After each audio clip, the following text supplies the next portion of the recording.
So for today's video mga ka-adventure, samahan niyo ako. Magluluto po tayo ng adobong manok. Tara, samahan niyo ako. So una po, hugasan muna natin tong nabili nating manok.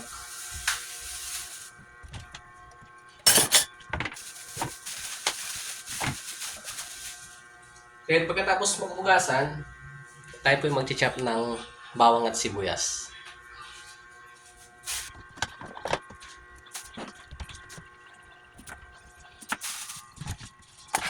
So, mag-chop muna tayo ng bawang at sibuyas.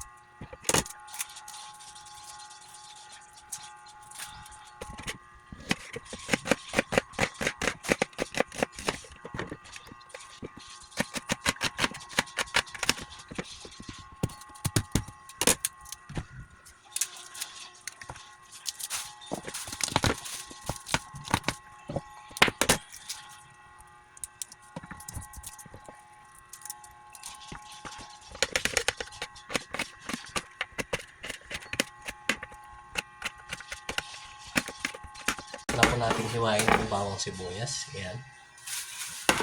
Then ang next, igigisa na po natin ng bawang sibuyas.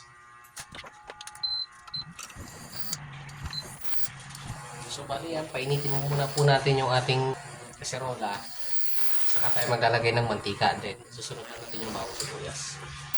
So yan, pag mainit na po yung ating kaserola, mainit na po yung mantika, lagyan na po natin yung bawang sibuyas.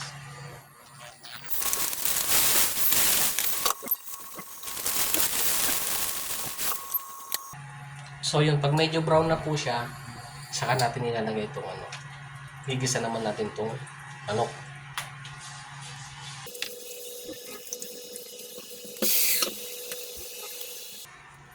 Then pagkatapos antay lang po natin kumulo, natin po ulit haluin.